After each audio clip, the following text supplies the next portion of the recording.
Hello, my name is Joshua, and first and foremost, I'd like to say thank you for being in this video. And the topic of this video is going to be on a response to some of the videos I've watched from a YouTube vlogger named Uberboyo, and some of the issues I take with his take on philosophy and Western culture. And I don't generally dislike what he says, but there's some things that I think that he really gets wrong because, I don't know, he seems to be more literally, meaning one who cares about literaturely inclined as an individual rather than somebody who is more logically, non-verbally, cognitively inclined as an individual. And one of the things that's true about these types of individuals is, though, that they may be very highly articulate and quite capable with words, very rarely are they as potent in their reasoning as they may seem verbally capable. And one of the things that's true that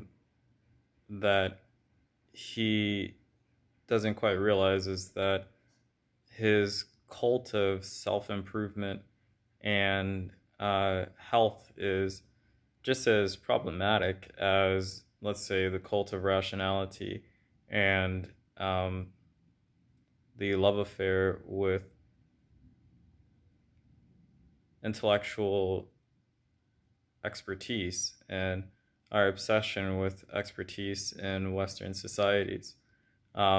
He says that he misrepresents many different thinkers. So is it wrong to read books, or should one not read? I think no, people should read because, for instance, how does one learn to understand what's been transmitted from the individuals of the past, such that they can reform or correct their behavior? Because if even one is talking about Jungian psychology or Nietzschean philosophy, it's not like in the predominance of Western societies that their ideas are widely shared. And then I would say that he has a real thing against jargonites, what he calls jargonites, and those are Jungians and Nietzscheans, possibly, who are academics. I'll just use that word. They're academics or professional psychiatrists, and people who belong to Jungian clinics or schools of thought, the institutional edifices that have developed over time around his ideas and his metaphysics, and the New Age thinkers that are not very different from preachers of various religious traditions who offer a type of gospel or a message in the sense of being a reformer and somebody who's trying to save mankind. And Uberboyo is just as guilty as what he criticizes in these people, but his own gospel is that of self-transformation and health. And he is not very different than Jim Jones in a certain way, or he's just like the preachers that Nietzsche did not like. He says he is pro-life or is for life, but his philosophy is so limited in its take and its scope because he's not really a philosopher. He doesn't really think all that critically all the way through the things that he believes or he examines, and because he doesn't think that thinking is the real point. He thinks that one finding a meaning and a purpose in what they're doing and how they're living, a return to the instincts. Well, this is one of the things that I think he gets wrong, and I also think Nietzsche gets it wrong, because here's the deal. Human beings, lo and behold, we're thinking creatures just as much as we are emotional, social creatures, and the vast majority of people are not very cognitively inclined. They're not thinking oriented, and perhaps the interest of schools and let's say broader academia in trying to enforce its ways of being on the general public is a bit of a problem, because the reason why public education is not effective oftentimes is not because learning for the most part is problematic, or education for the most part is problematic.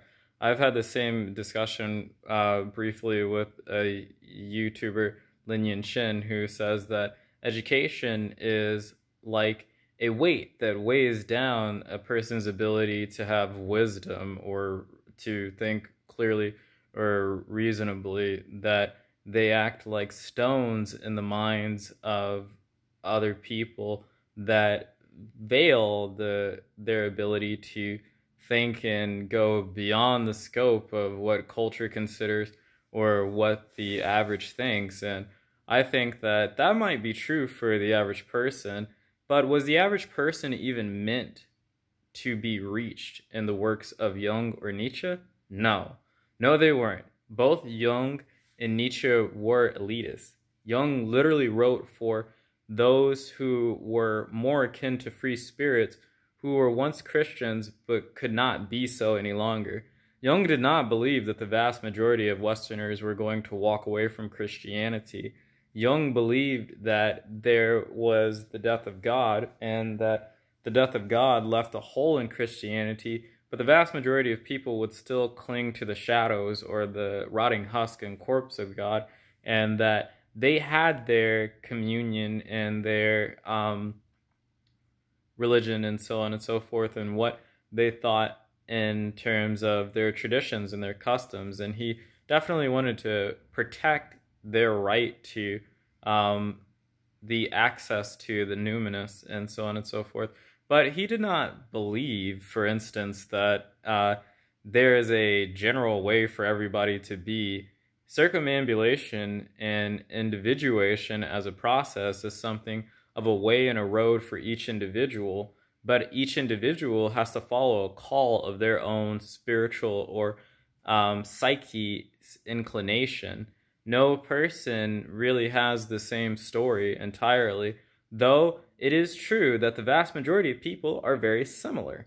They're similar in certain regards, in terms of their psychological makeup, in terms of their cognitive capacities, in terms of their level of creativity, or their disposition to trait openness. There are very many factors or things you can consider about how is it and why is it that people differ, that you should know that, look, it's not, this person does not have the philosophy right.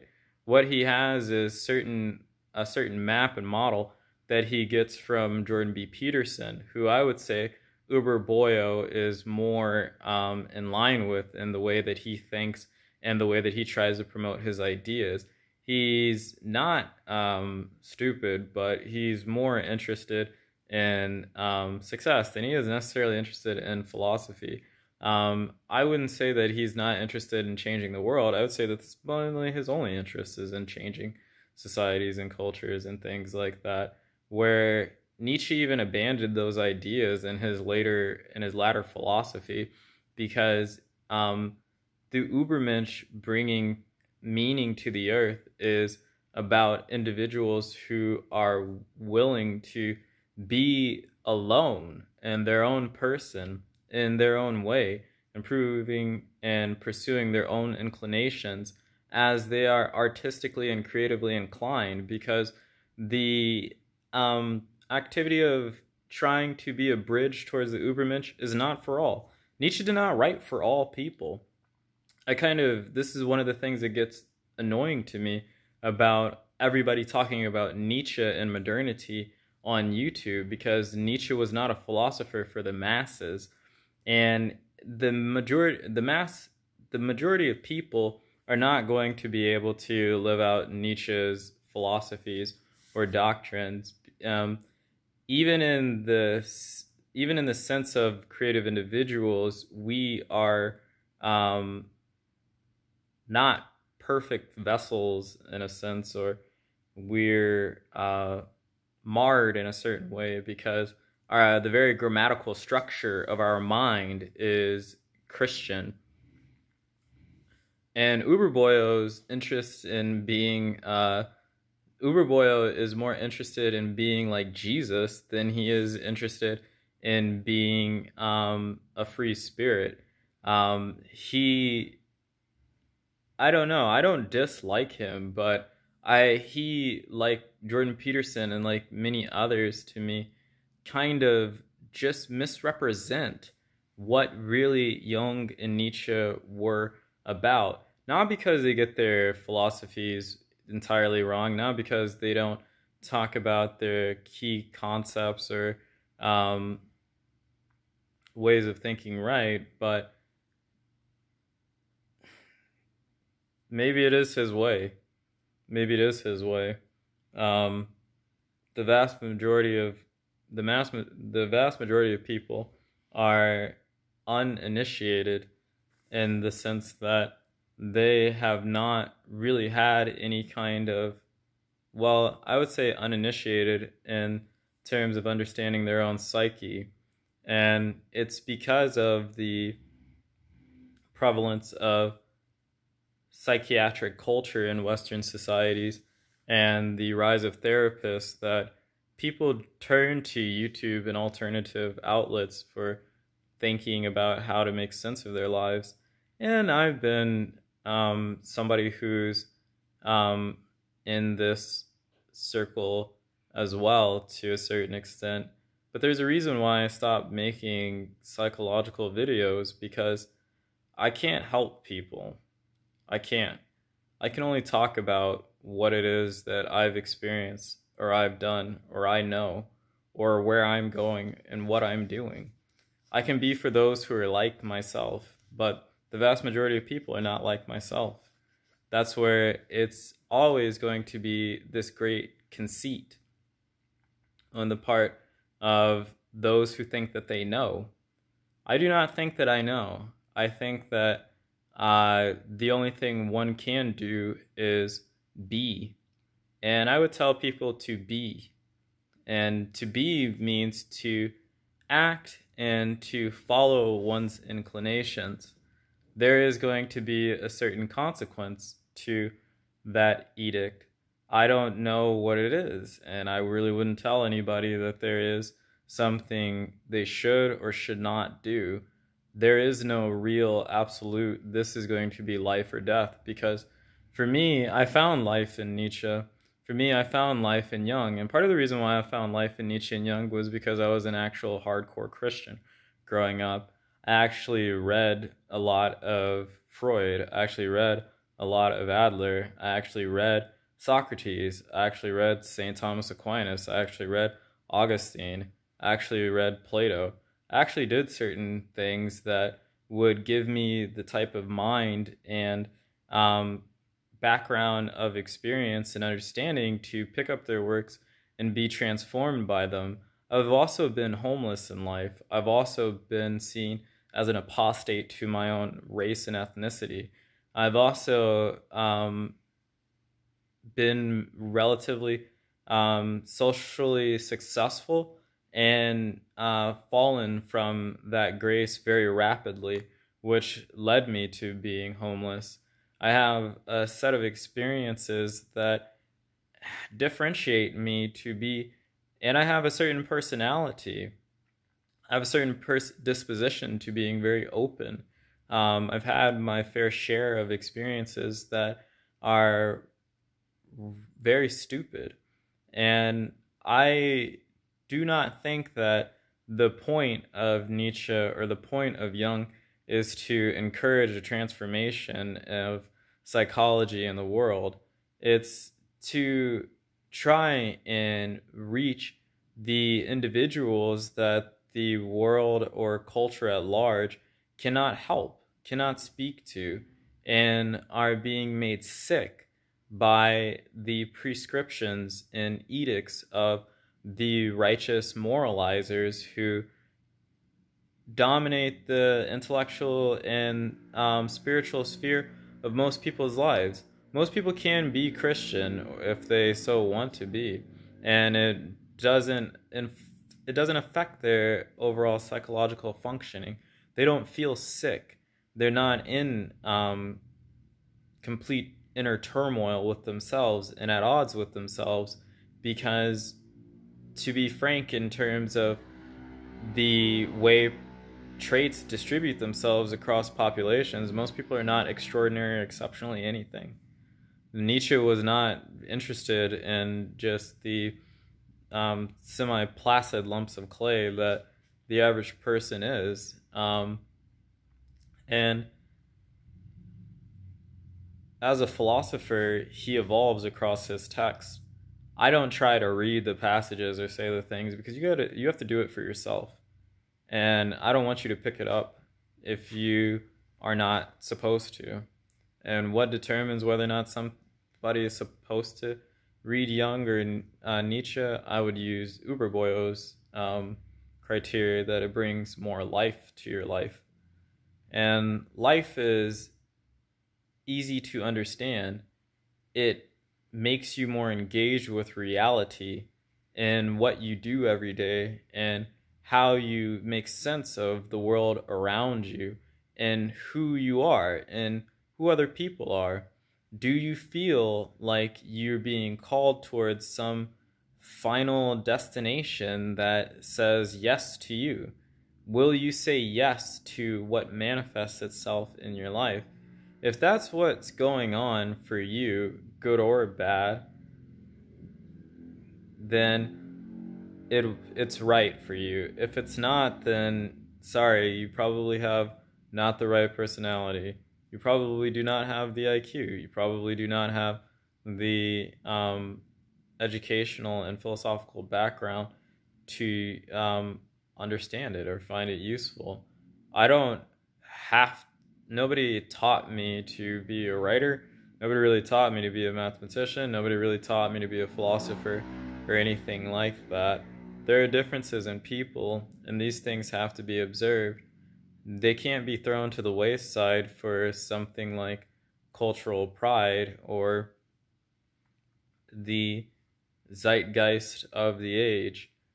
Much of the talk of Nietzsche and Jung are in the interest of counterbalancing the philosophies and motions of wokeism, and let the masses be what they are. And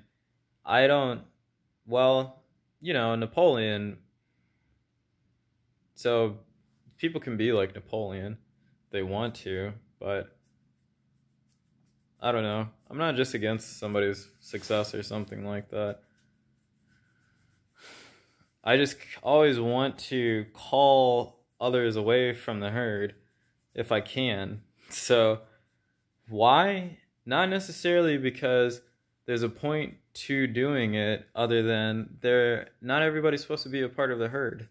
And just creating a new herd isn't exactly solving the problem, especially when these things have already been done or said before, that the kind of cult that is underneath the philosophy is already here. You can see it on it's called Xanax. It's called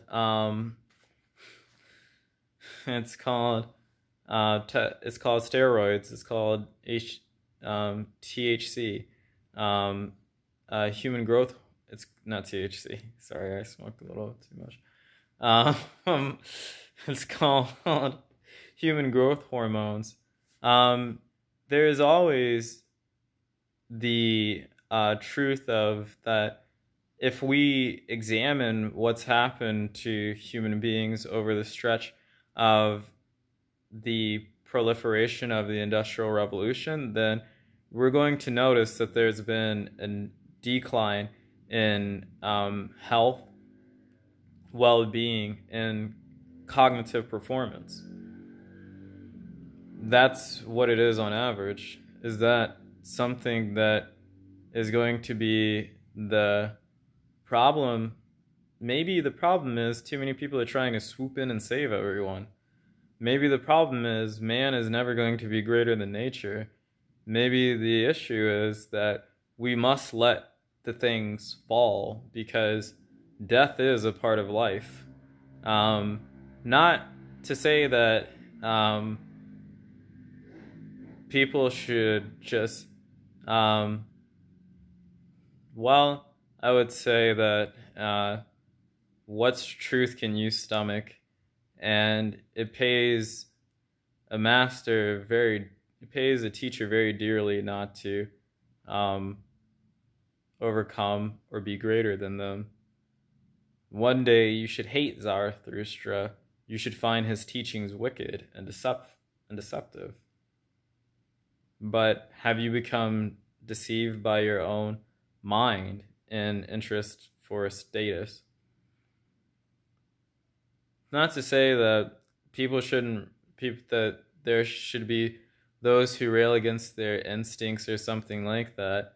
Uberboyo is just Uberboyo. Guess to just say, I'm nothing like him and he's nothing like me. Though I think that he tries to make himself out to be something he's not. We all will be whatever it is we are. And the problems of his life and the problems of the lives of those whom he reaches out to, he, I hope, helps people. I don't know. I think when the right psychologist comes around, psychology will end. That's the way that I'd put it. When the right psychologist comes around, there will be an end to psychology. Because the reason why we need psychology and the reason why there are these issues is because of the evolution and progress of culture over time.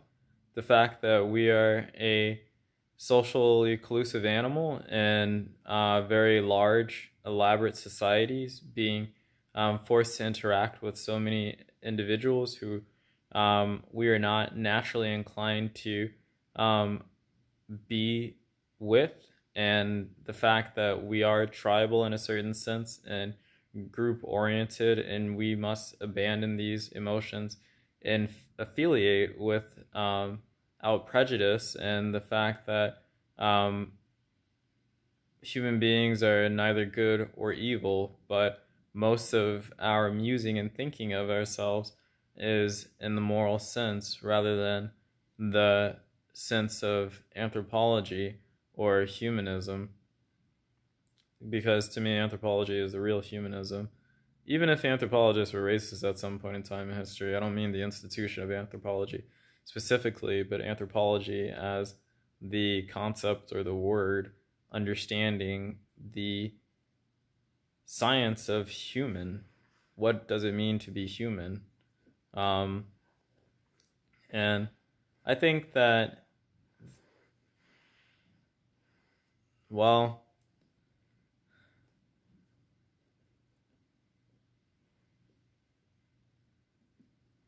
and more so that there are differences in people that are irreducible.